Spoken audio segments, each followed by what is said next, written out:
Peace be unto you. First, I'd like to say that I hope we have the wisdom and discernment of King Solomon and the obedience and servitude of King David. We're going to continue on with Job. We're going to pick up where we left off, and we're at Job's three friends. When Job's three friends, Eliphaz the Temanite, Bildad the Shuhite, Zophar the Naamathite, heard about all the troubles that had come upon him, they set out from their homes and met together by agreement to go and sympathize with him and comfort him.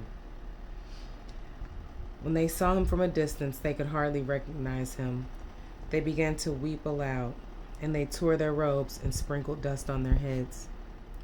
Then they sat on the ground with him for 7 days and 7 nights. No one said a word to him, because they saw how great his suffering was.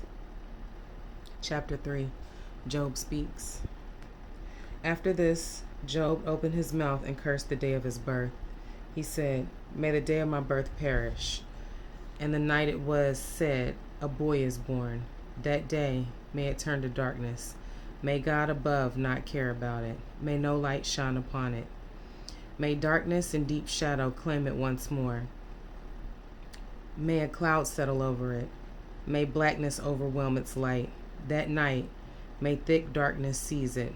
May it not be included among the days of the year, nor be it entered in any of the months. May that night be barren. May no shout of joy be heard in it. May those who curse days curse that day, those who are ready to rouse Leviathan.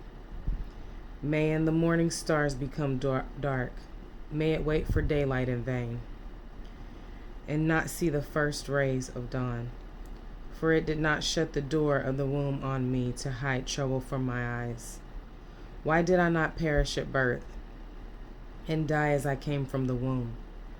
Why were there knees to receive me, and breasts that I might be nursed?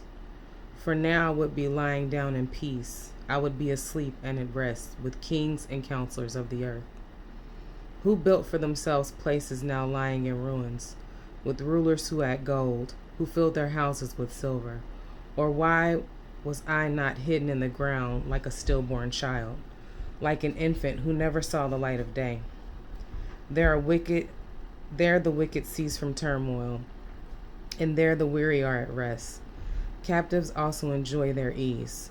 They no longer hear the slave driver shout. The small and the great are there, and the slave is freed from his master. Why is light given to those in misery, and life to the bitter of soul?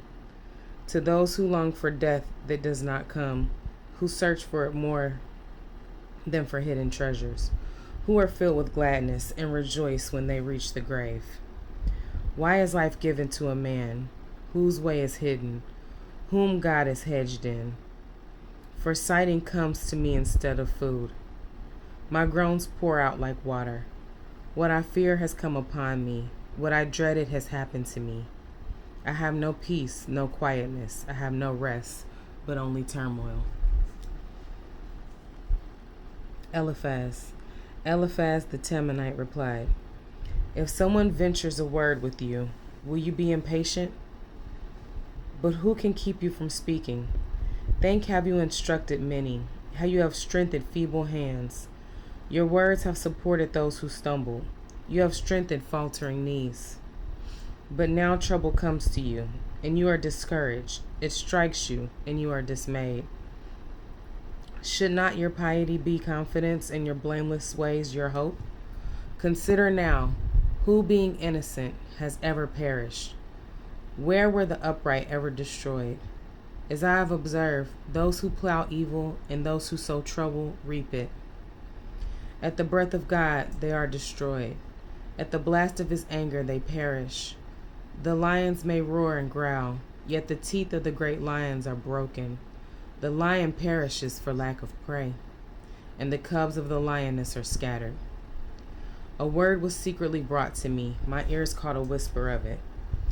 Amid disquieting dreams in the night, when deep sleep falls on men, fear and trembling seized me and made my bones shake. A spirit glided past my face, and the hair on my body stood on end. It stopped, but I could not tell what it was. A form stood before me, and I heard a hushed voice. Can a mortal be more righteous than God? Can a man be more pure than his Maker?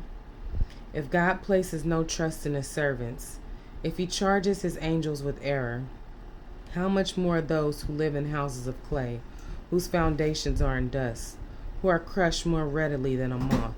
Between dawn and dusk they are broken to pieces. Unnoticed, they perish forever. Are not the cords of their tent pulled up so that they die without wisdom? Call if you will, but who will answer you? To which of the holy ones will you turn? Resentment kills a fool, and envy slays the simple. I myself have seen a fool taking root, but suddenly his house was cursed. His children are far from safety, crushed in court without a defender. The hungry consume his harvest, taking it even from among thorns, and the thirsty pant after his wealth. For hardship does not spring from the soil, nor does trouble sprout from the ground. Yet man is born to trouble, as surely as sparks fly upward. But if it were I would appeal to God. I would lay my cause before him. He performs wonders that cannot be fathomed, miracles that cannot be counted. He bestows rain on the earth.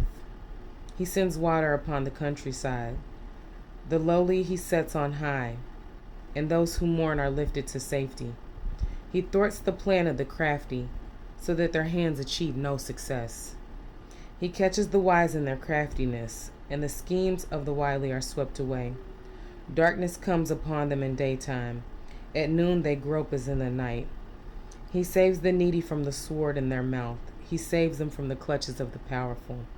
So the poor have hope, and injustice shuts its mouth. Blessed is the man whom God corrects. So do not despise the discipline of the Almighty. For he wounds, but he also binds up. He injures, but his hands also heal. From 6 calamities he will rescue you. In 7 no harm will befall you. In famine he will ransom you from death, and in battle from the stroke of the sword.